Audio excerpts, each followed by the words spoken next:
Vasudevaya. Om Namo Bhagavate Vasudevaya. Naranam Namaskritya Naram Jayat Narottamam Devim Saraswatim Vyasam Tato Jayamudevye Nashtaprayeshu Patreshu Nityam Bhagavata Sevaya Bhagavati Uttam Shloke Bhavati Naishtike. So continuing with the discussion on Krishna book, chapter 87, prayers by the personified Vedas. So continuing with Prabhupada's purport. The living entities merged into the Supreme at the time of dissolution are compared to honey. In the honeycomb, the tastes of different flowers are observed.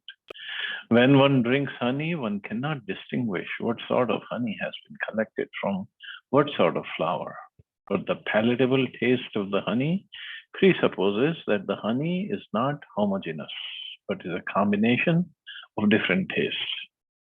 So the bees go to different flowers, they pick up the pollen and bring it to the honeycomb and they leave it there. And then so honey is a combination of many different flowers and different tastes.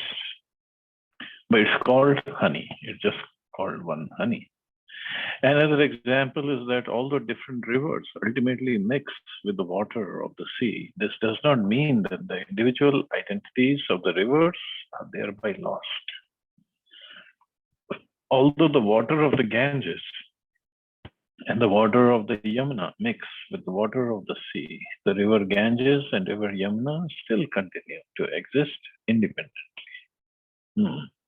Means those if we go down to atom level or to the drops, they still remain as they are.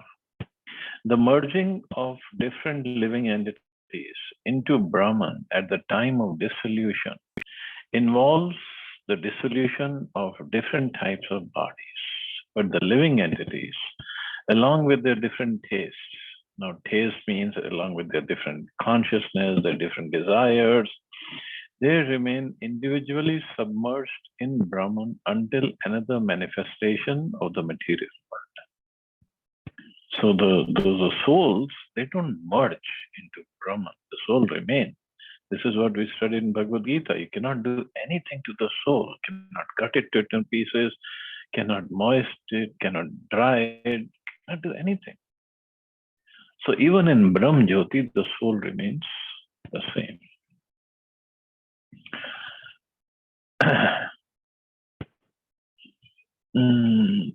As the salty taste of seawater and the sweet taste of Ganges water are different, and this difference continuously exists. So the difference between the Supreme Lord and the living entities continuously exists, even though at the time of dissolution they appear to merge.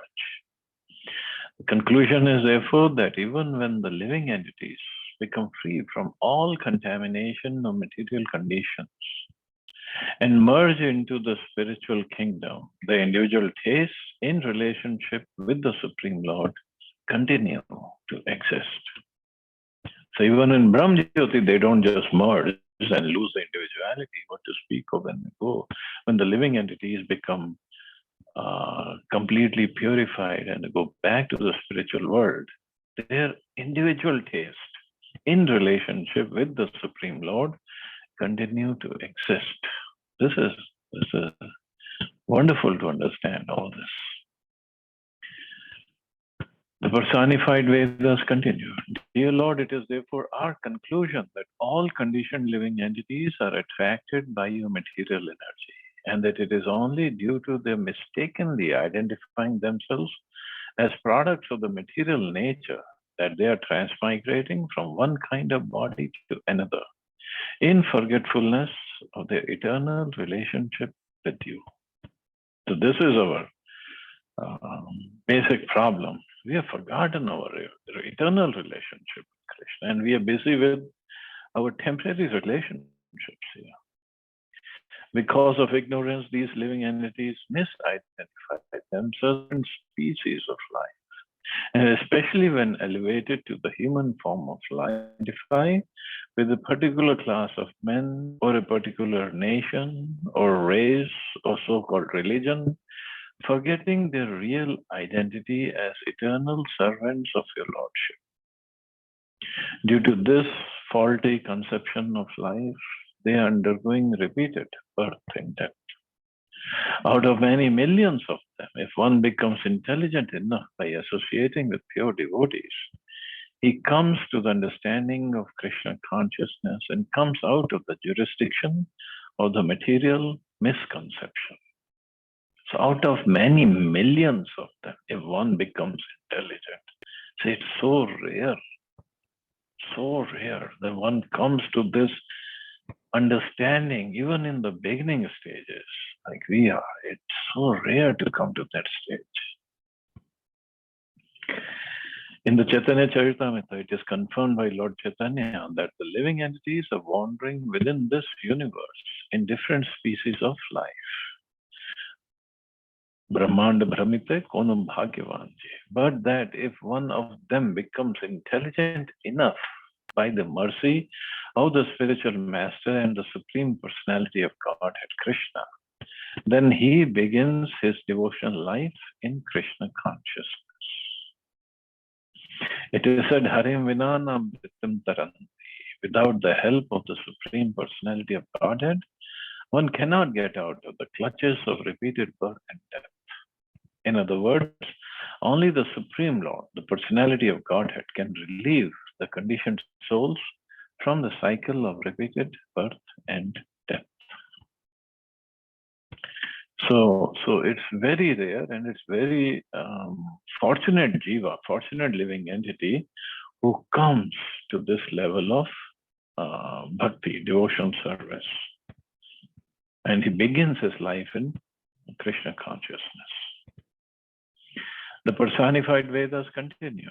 The influence of time, past, present, and future, and the material miseries, such as excessive heat, excessive cold, birth, death, old age, and disease, are all simply the movements of your eyebrows. Everything is working under your direction. It is said in the Bhagavad Gita that all material activity is going on under the direction of the Supreme Personality of Godhead Krishna. The Vedas continued. All the conditions of material existence are opposing elements for persons who are not surrendered unto you. All the conditions of material existence are opposing elements for persons who are not surrendered unto you. Means everything is opposing element. Everything is going to give us misery in the material world for those who are not surrendered. But for those who are surrendered souls and are in full Krishna consciousness, these things cannot be a source of fear. Because as Veda said, everything happens is simply the movements of your eyebrows. And one who is a devotee of Krishna, he has nothing to be afraid of the movements of eyebrows of Krishna. He knows, my sweet Lord, my Lord is always going to protect me, always going to help me. When Lord Nrsimhadev appeared, Prahlad Maharaj was never afraid of him, whereas his atheist father was immediately faced with death personified and was killed. Therefore, although Lord Nrsimhadev appears as death for an atheist like Hiranyakashipu, he is always kind and is the reservoir of all pleasure for the devotees like Prahlad. A pure devotee is not, therefore, afraid of birth, death, old age, and disease. The pure devotee is not afraid. He knows my Lord is controlling, managing everything. And whatever he does, he'll be best for me. Shripa Sridhar Swami has composed a nice verse in this regard, the meaning of which is as follows. My dear Lord, I'm a living entity perpetually disturbed by the conditions of material existence. I've been cracked to pieces by the smashing wheel of material existence. And because of my various sinful activities while existing in this material world, I'm burning in the blazing fire of material reactions. Somehow or other, my dear Lord, I've come to take shelter under your lotus feet. Please accept me and give me protection. So this should be, see, Sridhar Swami is a great devotee, very pure person, and very and completely self-realized. But he's saying, I've been cracked to pieces by the smashing wheel of material existence. And this is situation of all the conditioned souls actually in the material world. We all are being smashed, kicked by Maya. But somehow or other we think we are very happy. It's just like in the game of football. The football is there, then the one player comes and he kicks the football. Football goes up in the air and then comes down, and another player kicks and goes up in the air, comes down, and again kept on kicking the football. So we are like football. When Maya kicks us by any of the miseries, Maya kicks us, and we cry when we feel the kick. And when we go up in the air, means for time being we are not being kicked. That's all. And then we feel, oh, I'm so happy. I'm very fortunate. I have this family. I have this much money. I have this much property. I have power. I have position and this and that. And then he doesn't realize the football is coming down and is going to get kicked again. And he gets kicked again. And then again he cries for a while. Oh, I lost this and I lost that. And then again up in the air. Then again he's feeling, oh, I'm so happy. There's no problem with me. Then he's coming down again and he's going to get kicked again. Just get again and again and again and again. But we still don't learn our lesson. And again, further, Sridhar Swami writes, and because various sinful activities while existing in this material world, we all have committed sinful activities and we are still committing. Whether to that degree or not, smaller degree, we all are. Very fact that we are in the material world, in this material body, means we have committed plenty of sinful activities. And because of that, Sridhar Swami says, I am burning in the blazing fire of material reactions. And that's why in ISKCON, it's a tradition, every morning we sing this arti, starting with Sansara Dava Nalalita. Sansar, this material world is what? Davanal, forest fire, like a forest fire. Nobody escapes forest fire. Everything is burned to ashes. And this is what it is. I'm burning in the blazing fire of material reactions. Everybody is suffering. Everybody. Not a single person can say, I'm not suffering. Of course, devotees are not. Devotees are different. But everybody else is suffering. And that's what Sridhar Swami says. So somehow or other, I have come to take shelter under your lotus feet. Please accept me and give me protection. So this is what the mood of a devotee is. So we just have to pray to Krishna every day. Please, please protect me. Please accept me as your servant. Srila Narottam Das Thakur also prays like this. My dear Lord, O son of Nanda Maharaj, associated with the daughter of Rishabhan, I have come to take shelter under your lotus feet after suffering greatly in the material condition of life. And I pray that you please be merciful upon me. Please do not kick me away, for I have no other shelter than you.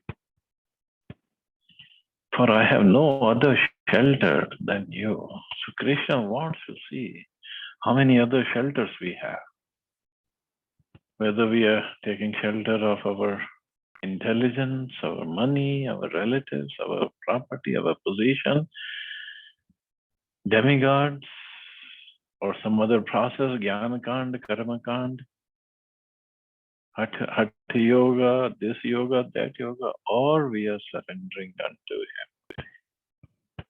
Him. And he says in Bhagavad Gita, clearly says, Sarva Dharman Paritajya Mam Ekam Sharanam Vraja. Mam Ekam, just surrender unto me only. And what I'll do? Aham Tvam Sarva Papebhyo Mokshishyami Mashucha. I'll absolve you from all sinful reactions, all the reactions to your sinful activities. But we think we can get away by doing something else. The conclusion is that any process of self-realization or God realization other than bhakti yoga or devotion service is extremely difficult. Taking shelter of devotional service to the Lord in full Krishna consciousness is therefore the only way to become free from the contamination of material conditioned life, especially in this age. That's the only way. Those who are not in Krishna consciousness are simply wasting their time, and they have no tangible proof of spiritual life. People claim they are spiritual. There is no proof. It is said by Lord Ramachandra, I always give confidence and security to anyone who surrenders unto me and decides definitely that he is my eternal servant, for that is my natural inclination. I always give confidence and security to anyone who surrenders unto me. In fact, Lord Ram said, if somebody says, oh Ram, I'm yours, Lord Ram says, I'm bound to give him protection and security. I'm bound by my words. And he's Maryada Purushottam. Similarly, Lord Krishna says in Bhagavad Gita, the influence of the material nature is insurmountable. But anyone who surrenders unto me can verily overcome the influence of material nature. Devi Esha Gunamai. He says very easily he can overcome. But provided we take shelter, we surrender unto him. The devotees are not at all interested in arguing with the non-devotees to nullify their theories. Rather than wasting time, they always engage themselves in the transcendental loving service of the Lord, full Krishna consciousness. So, yes, but obviously we go out, we preach, but our preaching is not that we think we're going to convert anybody or transform anybody. Preaching is because this pleases Krishna, we preach. That's it. Transformation of heart, Krishna will take care. We don't have to worry about it. The personified Vedas continued. Dear Lord, although great mystic yogis may have full control over the elephant of the mind and the hurricane of the senses, which is not possible, unless they take shelter of a bona fide spiritual master, they fall victim to the material influence and are never successful in their attempts at self-realization. Such unguided persons are compared to merchants going to sea on a ship without a captain. So the guru, or as a bona fide spiritual master, is considered captain of a ship. And he can move that ship very easily because he knows. And if we go on the ship, if we go to sea on a ship without a captain, we are going to drown, nothing else. So great mystic yogis may have full control over the elephant of the mind, which is not possible. Nobody can control the mind until the mind is engaged in the service of the Lord.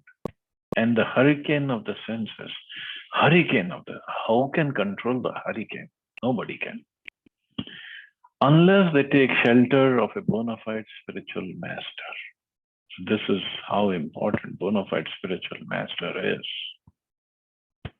And through his instructions, and if we follow the instructions, we can easily cross over. By one's personal attempts, therefore, one cannot get free from the clutches of material nature. One has to accept a bona fide spiritual master and work according to his direction. Then it is possible to cross over the nescience of material conditions, the ignorance of material conditions. Shivashyuda Swami has composed a nice verse in this connection, in which he says, O all merciful spiritual master, representative of the Supreme Personality of Godhead, when my mind will be completely surrendered unto your lotus feet, at that time, only by your mercy, I shall be able to get relief from all obstacles to spiritual life, and I shall be situated in blissful life. So then it is possible we can get relief from obstacles. Otherwise, first of all, there's so many obstacles. It's not that easy. Obstacles means sometimes our pride comes in the way. We commit offenses. We have so many desires, material desires. There's so many obstacles in the spiritual life. It's not just, okay, we chant and then we get eligible and we go back home. Yeah, it is easy as that, but obstacles are always there because now we are going to a higher, if we go to a higher college degree education, there's so many exams are there to make sure that we have learned the lesson and we are qualified for higher exams or higher education, higher knowledge. So all these obstacles are there. And these obstacles are created by us only. It's not that Krishna is creating. They are created by us only. And different material desires. But by the mercy of Krishna, by the mercy of Guru, by following their instructions, one can cross over these obstacles. And this is what Sridhar Swami says, and I shall be able to get relief from all obstacles to spiritual life, and I shall be situated in blissful life. That is really blissful life. Material life in material world is not at all blissful. We think it is, but it's not. It's always full of miseries. So anyway, okay, so I guess I can stop here. See anybody has any questions or comments?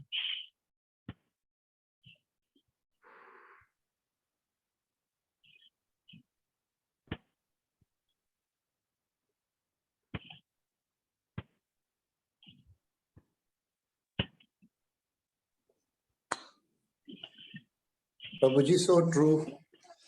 We get always stuck up. Always stuck up. Yep. But we keep in touch with Prabhupada's books. Keep on chanting. That's all. Yeah, Prabhuji. We need blessings also of all so that we don't get involved in material and do sins.